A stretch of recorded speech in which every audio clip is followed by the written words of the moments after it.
Welcome to San Francisco, the gay mecca of the United States. This city is about as gay-friendly as they come. We have the Castro, a neighborhood packed with great food, rainbow flags, and gay bars, not to mention the thousands of beautiful folk that call it home.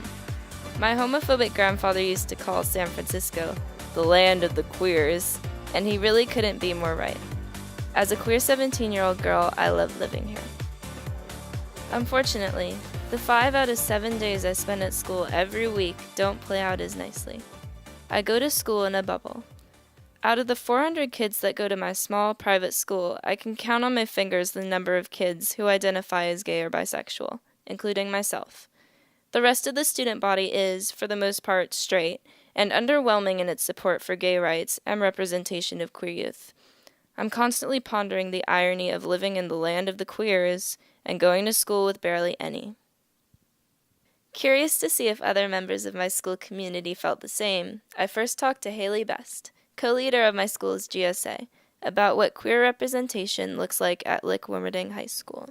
We just take for granted that, we live in San Francisco and it's pretty liberal, but there's not really a whole lot of gay representation.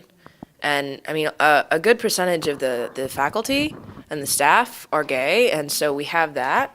We never, ever talk about gay rights as a school. And we have a GSA that, we're doing our best, but it's only to a certain group of people, and we're basically preaching to the choir. Diego Ruiz, an alumni of Lick, came out during his years at high school and talked to me about the pressure he felt at school because of his sexual orientation. I don't know, not feeling, not unsafe, but not represented either.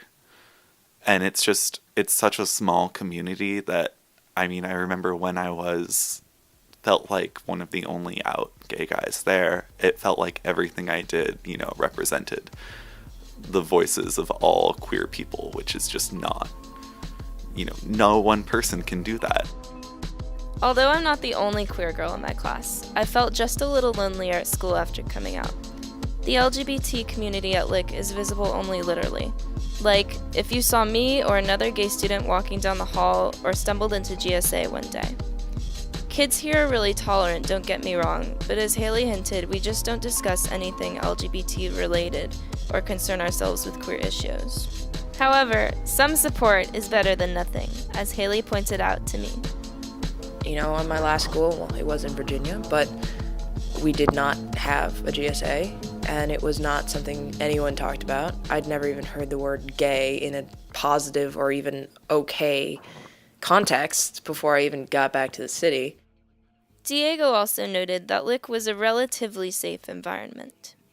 It's funny because when I compare it to, say, I went to public middle school, the maturity level is a large part of why middle school was worse, but that was an outwardly harassing climate. Obviously, Lick, like a lot of other private schools in the city, is one of the safer and more gay-tolerant environments in the country. It shows us just how far we've come from extreme homophobia, but this doesn't mean it's time to stop improving.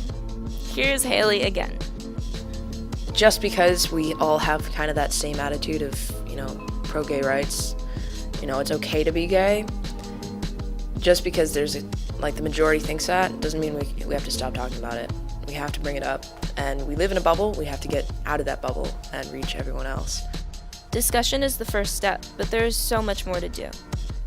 Mariel Triggs, one of several queer teachers at Lick, worked to improve queer visibility at our school in different ways, one of which was giving her stats class a survey that included transgender as a gender choice. That was actually in the context of the course.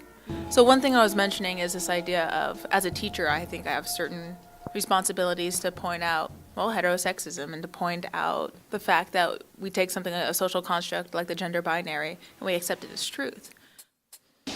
Ms. Triggs has also raised the idea of having unisex bathrooms, and the GSA recently held celebrations for Freedom to Marry Day and Day of Silence. It's just a matter of getting these messages out to all of our peers. The queer community continues to face many issues such as discrimination, healthcare, and homelessness. Mariel Triggs inspires me. The first thing I feel like we have to do in order to make this a safer space is to acknowledge where we're at. And we're not quite there yet. For Out Loud Radio, this is Ashlyn.